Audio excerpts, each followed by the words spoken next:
રાજકોટમાં થયેલા game zone અગ્નિકાંડમાં 45થી વધારે વ્યક્તિઓનો ભોગ લેવાય છે, ત્યારે ગુજરાતના અન્ય વિસ્તારોમાં પણ ચાલતા કિડ ઝોન મામલે તપાસનો ધમધમાટ શરૂ થયો છે।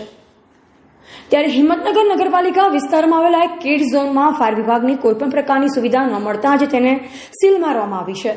સાબરકાંઠાના હિંમતનગર નગરપાલિકા વિસ્તારમાં આવેલા કિડ ઝોનમાં ફાયર વિભાગની કોઈપણ પ્રકારની સુવિધા ન મળી આવતા જ સ્થાનિક અધિકારીઓ દ્વારા તપાસ કર્યા બાદ કિડ ઝોનને બંધ કરાયું છે। સાથોસાથ રાજ્ય સરકારને આ મામલે લેખિત જાણકારી આગામી સમયમાં યોગ્ય પગલાં લેવાની તાકીદ કરાઈ છે।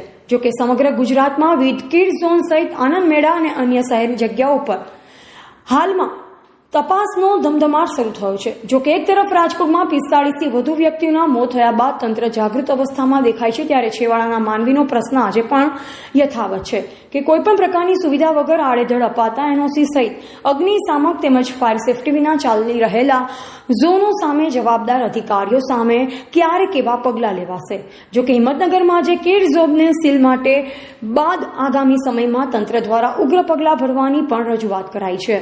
એવા રાજકમલસિંહ પરમાર, ભારતની અસ્મિતા, સાબરકાંઠા। હિંમતનગર નગરપાલિકામાં નવીનબળ વેલ વિસ્તાર જે છે એની અંદર આ એક ઇકાઈ ગેમ ઝોન કરીને જે તપાસ કરતા જણાઈ આવેલું કે આમાં ફાયર સેફ્ટીની કોઈ સુવિધા ઉપલબ્ધ કરાયેલ નથી, તો આજે એ મિલકતને સીલ મારેલ છે।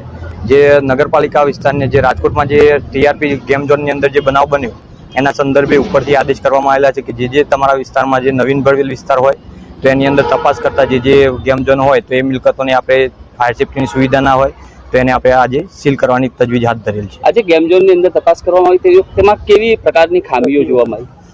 ક્ષતિઓમાં એમાં જે ફોર્મ છે એ પણ વાપરેલું છે, તેની અંદર પ્રાથમિક ધોરણે જે ફાયર એક્સટિંગ્વિશર હોય એ પણ યુઝ કરેલા નથી, તો એ બધી ક્ષતિઓના ધોરણે આપણે એને મિલકતની સીલ અંગે આગળ શું કાર્યવાહી કરવામાં આવી? આ અંગેની આગળની કાર્યવાહી આપણે જે અત્યારે હાલમાં મિલકતની સીલ કરેલ છે અને સરકારશ્રીના આદેશ મુજબ નવા જે આદેશ આવે એ મુજબ આપણે આગળની તજવીજ હાથ ધરીશું। મયંકભાઈ, આજે જે તપાસ કરવામાં આવી કઈ જગ્યાએ તપાસ કરવામાં આવી, કઈ પ્રકારની રીતે કરવામાં આવી? આજે હિંમતનગર નગરપાલિકામાં નવીનબળ વેલ વિસ્તાર જે છે એની અંદર આ એક ઇકાઈ ગેમ ઝોન કરીને જે તપાસ કરતા જણાઈ આવેલું કે આમાં ફાયર સેફ્ટીની કોઈ સુવિધા ઉપલબ્ધ કરાયેલ નથી, તો એ બધી ક્ષતિઓના ધોરણે આપણે એને મિલકતની સીલ અંગે આગળ શું કાર્યવાહી કરવામાં આવી? આ અંગેની આગળની કાર્યવાહી આપણે જે અત્યારે હાલમાં મિલકતની સીલ કરેલ છે અને સરકારશ્રીના આદેશ મુજબ નવા જે આદેશ આવે એ મુજબ આપણે આગળની તજવીજ હાથ ધરીશું।